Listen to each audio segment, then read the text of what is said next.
Hi, and welcome to Surviving Denmark. This is my second episode where I'm going to talk about my Bugout bag or get home bag, or for what I use it for, light camping bag. The bag itself is an old army surplus bag. I think it's been used for a gas mask or a small day pack for a soldier. I made some modifications, the straps for attaching more things and the openings. I removed the shoulder strap and put a hammock, cheap net hammock. I'm not so fond of sleeping in hammocks, but if the ground is wet and I can't find anything to put under, I'm going to use that. But I thought it was silly to have a strap and then find a place to this, so I just doubled it over and attached it with a pair of carabiners. It actually is quite comfortable having over your shoulder. If I'm not going to use the hammock, I can use it for some fishing or something like that, or just making some camouflage. So I'm going to go through it bit for bit, try to keep the talk to as short as possible, because there's a lot of gear crammed into this. So I'm going to start from the outside. Right here I have a Glock folding shovel, really nice piece of gear. Can be used as a pick, can be used as a shovel. Really easy to lock, you only have to twist it a little bit. I've sharpened the sides so it doubles as an axe.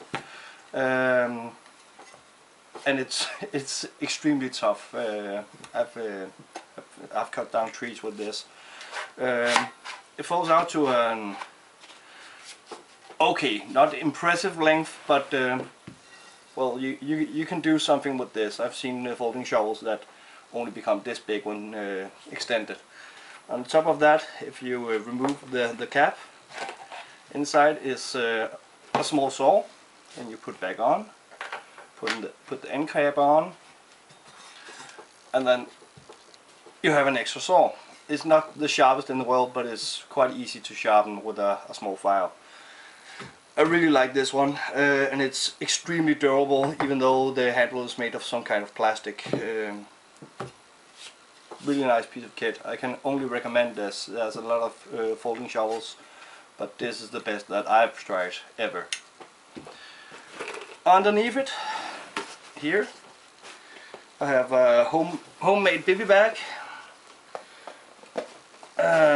That is really big. It's my first attempt at making a bivvy bag, so I bought some soft Tyvek, and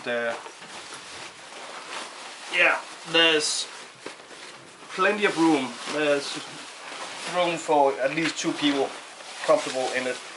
I just made it into a big bag, and then I put some zippers in the side, and at some point I'm going to attach some mosquito net on top.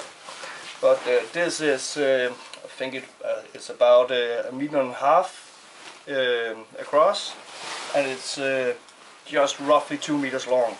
It weighs nothing, and Tyvek is extremely durable.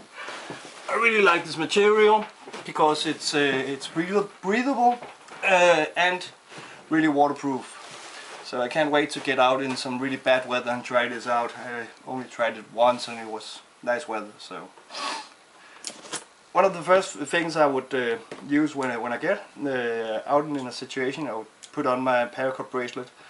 That is made in another way than most Paracord bracelets.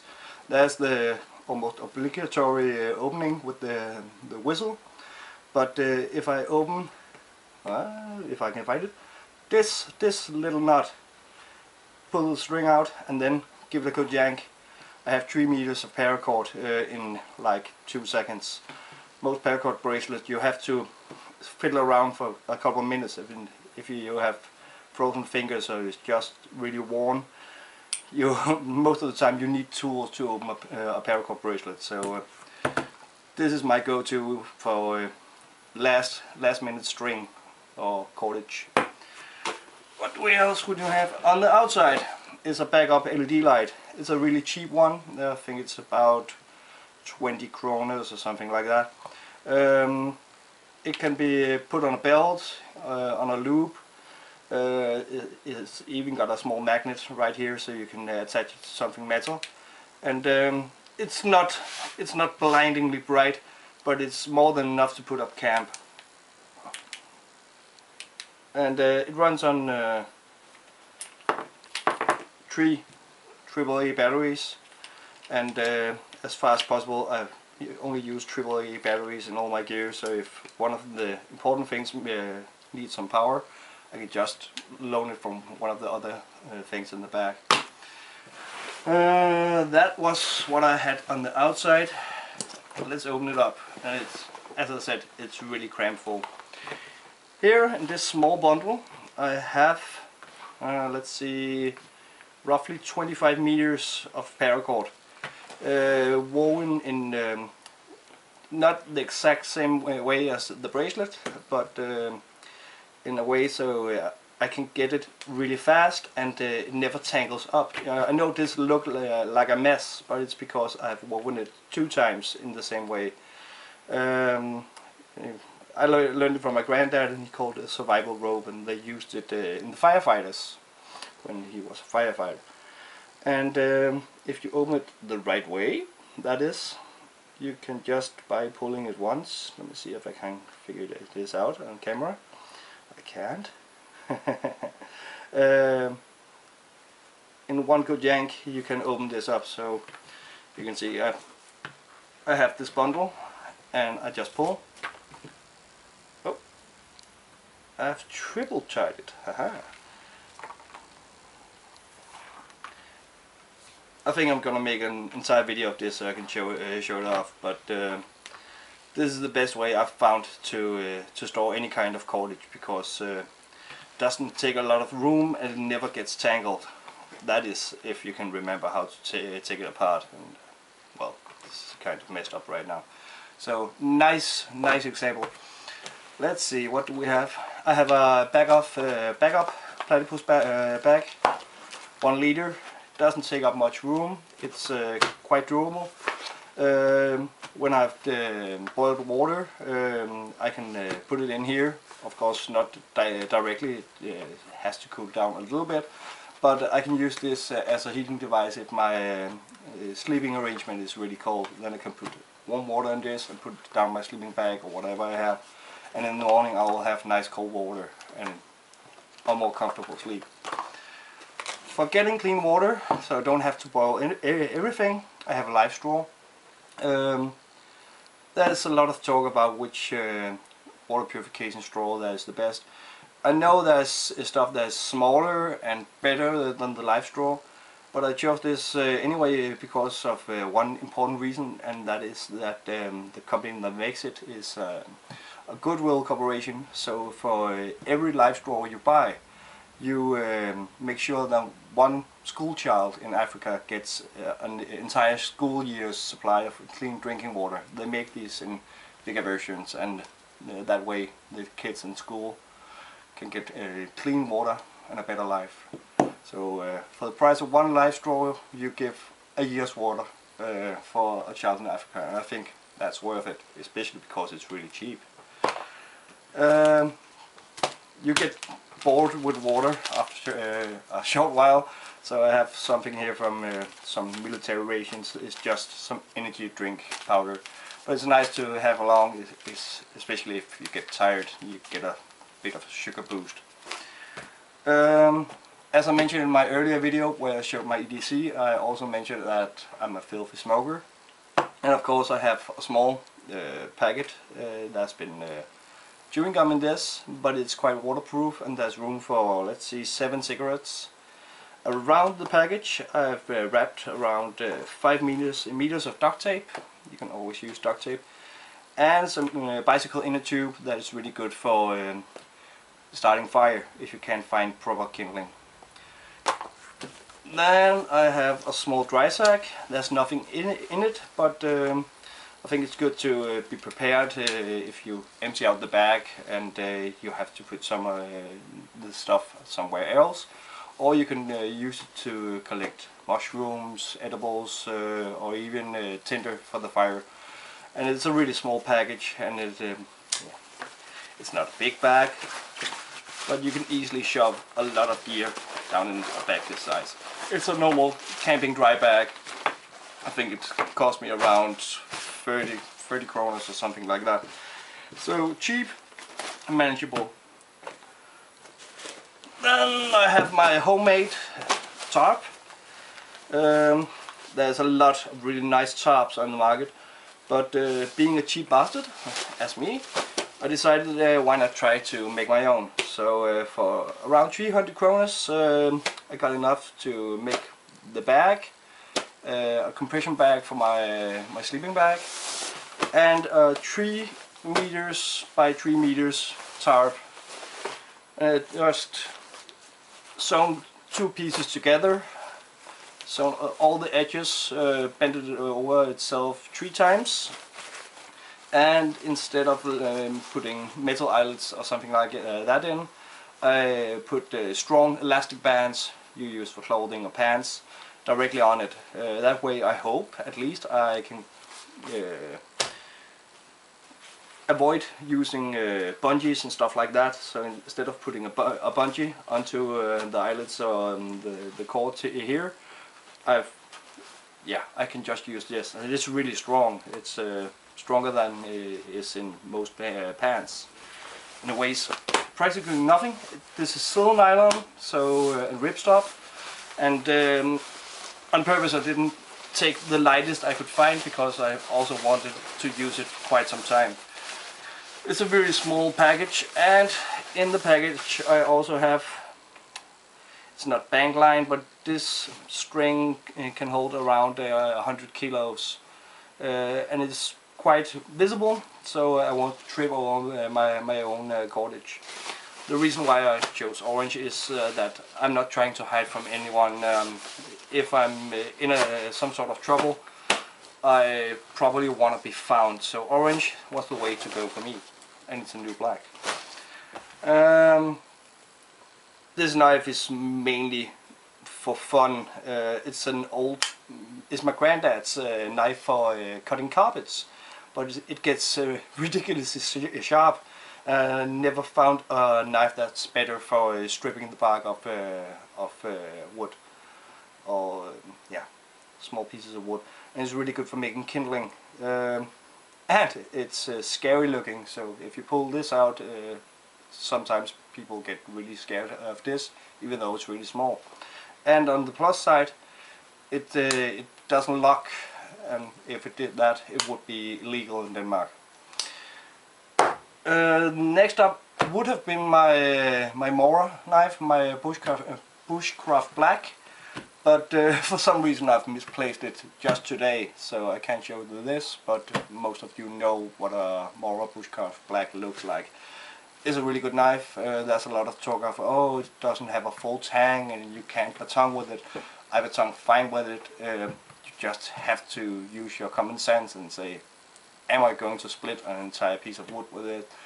No, I'm only using it for making kindling or making small pieces of equipment, and for that it's more than enough, and it's ridiculously sharp. Most of the time I'm actually kind of scared of using it, because I constantly cut my fingers just handling it. It's not because I'm a beginner with knives, it's frighteningly sharp. And I'm not very skilled at sharpening knives, but still I haven't managed to screw it up yet. One of the first things I would pull out of this bag if I get into the woods or in some kind of situation is my mini bag. This is for putting on the belt, and in this bag alone I should at least be able to have one comfortable day in the wilderness. It's a small bag that came with a computer bag I bought in IKEA, and I just attached some Velcro straps to it, so I can put it on my belt or on the belt loop of my pants without having to open my belt. And actually this alone keeps it really good, nicely secured, and I have a small hanger here to secure it even more. On the side of it I have a small Fiskars telescopic saw. It's not that big, but extremely sharp, I think, and it's more than enough for anything I've ever encountered. They've just made a new version that's well, this big. Still a small saw, but even better, and it has a rubberized handle. I'm thinking about buying that because, well, it's always nice to have a big saw instead of a small. But this one is so small you can have it in your pocket without problem. And with the lanyard, I can actually carry the wood I've just been sawing, and I'm not gonna drop this because you will face trouble if you can't cut wood in the forest. Another one of the small cheapo LED lights. I really like this model. As you saw in my EDC, I have some nicer LED lights, but yeah, light is important to me, but I have no need for a 5,000 lumen projector in the forest. I'm not gonna going to handle stuff that is that far away anyway, so I only have to see what's near me. And there's I think about 10 meters of duct tape here, just because there was room for it. Let's see, then we have a small opening here, just covered with some black duct tape, and under there is a couple of condoms for the obvious reasons, but also for extra water gathering. I put it down here so they won't fall out when I handle the rest of the gear in the back. In here I have a small mess kit, old military mess kit. It's aluminum with a folding handle, and a lid I made out of an old serving tray, aluminum. It's really easy to make, and this way I can boil water or prepare food faster and without getting all kinds of gunk in it. Down here I have my primary platypus bag, 1 liter. I have some wet wipes for use as toilet paper or just cleaning myself, but mainly this is my first or second day's worth of toilet paper. They are quite compact, so there's more than you would think in this little package. There's some fire starters here, normal fire starters that you would use in your fireplace at home. They are really easy to light up. If you use a lighter, you can just burn it with the plastic on, and if you use a ferrocerium rod, you can just open the package and mush it up to like a small sort of powder, and it burns really well. It burns for around 3 to 5 minutes each of these, and I have 3 of them. No, I have 4 of them, so I should be safe, at least considering fire. Let's see. I have a small packet of aluminum foil, just for covering food, or yeah, making a bed for a fire if the ground is really wet. I have a silly little folding set of eating utensils, a fork and a spoon, and there's a knife in there, and can opener here. I have some better sets of gear, but I like this because it is so small and still so versatile, and I got the can opener in the same package, so I really like this. Sadly, it's quite hard to combine after you've taken it apart, but still, and it's really cheap. Then I have a survival sleeping bag. It's just a normal survival blanket, a space blanket, but double the size, and you can close it in the sides, so you don't have the problem that you're only covering some of your body with it. I've never actually used this one. I have a couple of others, but they can be really hard to pack up after you use them, so I always keep a new one in this bag.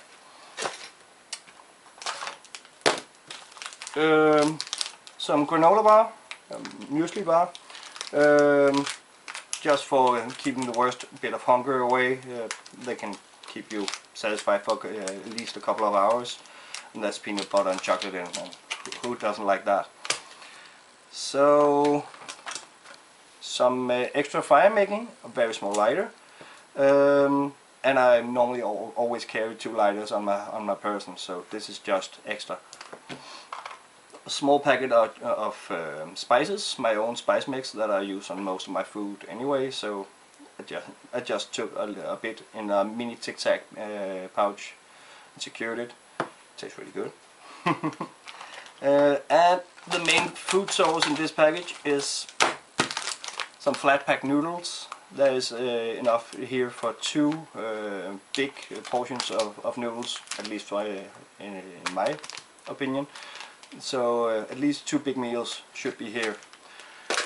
So they just don't taste like crap. I have some beef stock cubes in a larger Tic Tac box, so they won't get squashed. But yeah, that's one for each of the meals over there.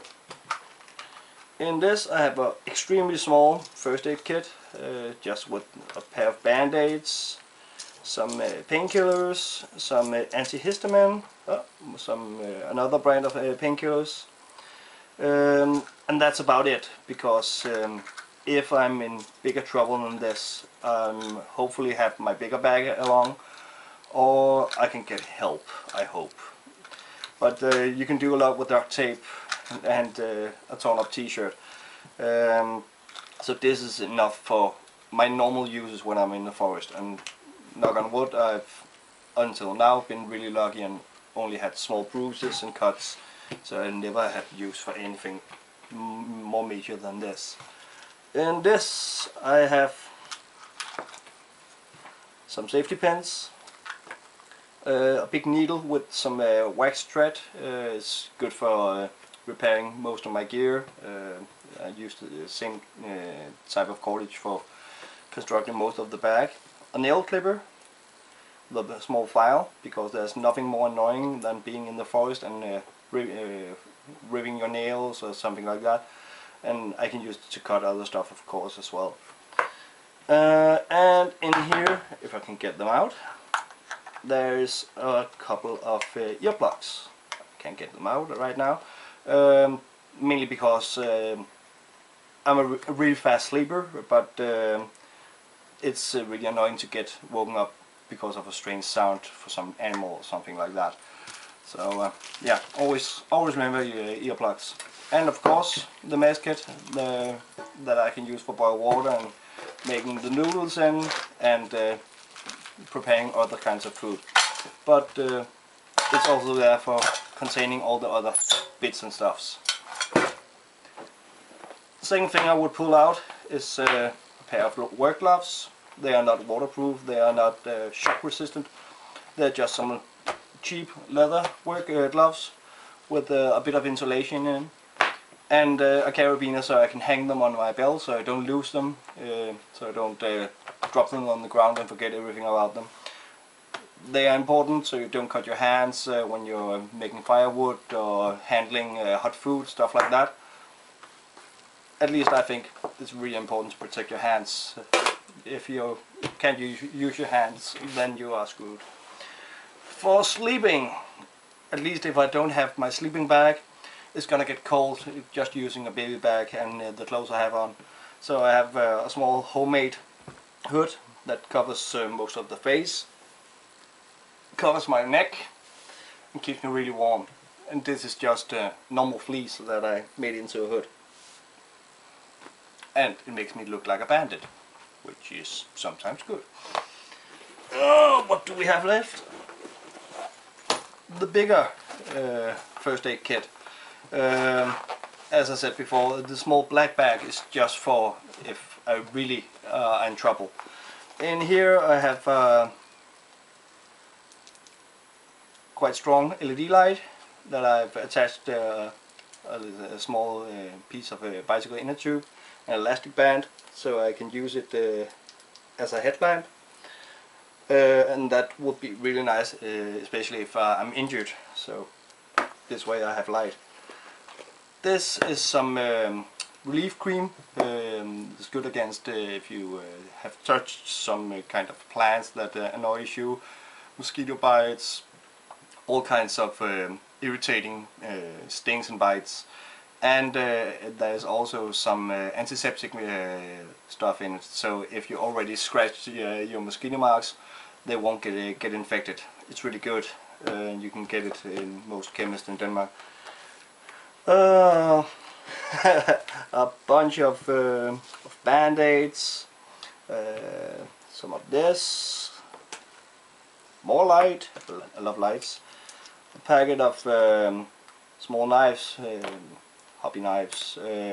You can use them without any holder, just be careful. So if I have to cut something really fine, I have a bunch of really sharp blades here that I'm going to put away before I cut myself. And I use them these every day at work, so I'm quite used to using this kind of blades. So it was a no-brainer to bring this. What do we have here? Some deodorant, because you don't want to smell bad in the forest. This is a tick lasso. I think it's a Swedish product. It's better than most of the other tools I've tried to remove ticks. You just put it around. Let's see if you can find something. You put around the back body of the tick, let go, and twist it a couple of times, and then it just releases the hold because it's getting strangled. And then you have the tick and you can squash it. It's one of the really big annoyances in Danish forest is ticks, but then again we don't have really anything dangerous in Denmark, so ticks is dangerous. You can actually get a disease that is not very good for your brain, so you don't want to get that. So remove the ticks as soon as you find them. This is the inside of a small ballpoint pen that I put some duct tape on, because duct tape. Some more earplugs. This is a measuring tape. There's a meter here, and I found it at a construction market. It's made of some kind of plastic, so it's waterproof. And I don't know why I have this, because what I'm going to measure out in the forest, I don't know. Then I have some stuff to clean my ears, because at least I've tried to get insects in my ears and you go quite insane. And it's nice to keep your ears clean. A very small packet of super glue. You can use it for big injuries or for repairing your gear. A small spray of insect repellent. This is just strong peppermint oil diluted in water. It's extremely well. It keeps mosquitoes and ticks away. And you can spray it on your clothing, you can spray it on yourself. There's nothing harmful in this. Of course, don't get it in your eyes, or you will have a bad day. Let's see, what do we have here? Soap wipes, so you can clean your hands if you can't get to water for some kind of strange reason. A suture kit, sterilized, ready to make some of the big things go away, hopefully. Yeah, more earplugs. These are used and nasty. An old kind of scissors. I put this in because it's really small and extremely sharp, so you can cut most things with these. And I like them. Condoms, more condoms. Pincers for removing splinters and stuff. And these are really good. I think I got them from a hospital package. Very precise. You can actually get stuff out with this, as opposed from most of the multi-tools I found. They can't hold on to anything. Some more sterilized wound dressings. A big one, made out of some kind of breathable silicone, and here's even when you're wet. Yeah, that was the first aid kit. Just gonna put that away. And some of the last gear. And for this I actually need my life straw again. One of the major complaints that people have about the life straw is that you can't attach it to bottles. So I was just getting to the last bit of my Bugout bag, and it's a penny stove. Doesn't cost anything to make. It's really easy to make. It doesn't weigh anything. It's quite durable. So if I don't have the time, or if it's really raining, it will still be nice to have some way to prepare food or cook water, boil water. So this combined with 2 small bottles and a larger bottle of alcohol, I should be able to at least get something in me. A bottle like this is enough for this stove to burn for around 6 minutes, and I can boil a pot this size in around 4 minutes actually. So this should be well and enough for a lot of food preparation and boiling of water. This is just a normal canteen cup, aluminium, with the butterfly handles, and combined with the mess tin I already have here, I have, well, a lot of cooking possibilities both for water and food. If I for some reason want to hang it over a fire instead of putting it directly in the coals, I've brought 2 small bottles of steel wire. I have 2 small pieces of steel wire that I also can use for making traps and stuff like that, but mainly they are here to so I can suspend things over the fire.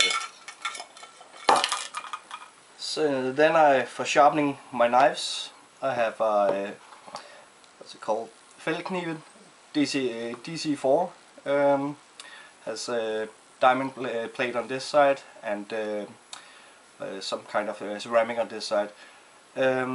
It's actually quite good. I was surprised. It was really cheap, and they have a smaller version that's only this big, but I wouldn't recommend it. This is the right size for a small bag like this, and it's enough for most knives, especially for my normal Mora knife. I actually forgot to tell that on my Mora knife I also have attached some string, some fishing hooks, and a ferrocerium rod, just in case my bunch of lighters for some reason stops working. So I have that covered at least. The last stuff I have in the bag, pretty sure, yeah, is just a bit of comfort. It's a small, I think it's a small camera bag actually. In here I have very small extra battery pack on top of the normal battery pack I have on me, with a solar panel. It's not very good, but I've made it a bit better. There is an LED on it that indicates when it's charging and when it has enough power. That actually uses a lot of power in itself, so I removed the connection to that, and after that this very small cheap piece of almost toy actually works quite good. So I can recharge my LED lights, and I can recharge my phone, which would be very nice if I have to use my GPS to get out of the situation I am in. Here I have a very small MP3 player with a built-in radio. It operates on a single AAA battery, and I can use this for a lot of things. I can use it as a voice recorder, there's a microphone in it. I can use it as a radio, so I can get news about the situation I'm in. And I've preloaded it with I think 2 gigabytes of audiobooks, because when you are alone in a forest, sometimes you just want to hear a friendly voice. So I always keep some audiobooks that I haven't heard before, and it's a nice thing when you're just sitting around a campfire and no one to talk to. Then you have an audiobook to keep you sane. Yeah, I know this was a very long video, and I'm sorry I forgot to bring my knife, but I hope you got some insight in what I'm bringing with me, and I hope you will give me some input on what you feel that I'm doing wrong, or something you might add to the bag. Personally, I think I've covered most of the bases. And of course, if I'm planning on going on a longer trip, I will bring a bag with extra food, a sleeping bag, and probably some bottled water or soda to get me started. But otherwise, I think that's it. So until we see you next time, this is Surviving Denmark. Bye.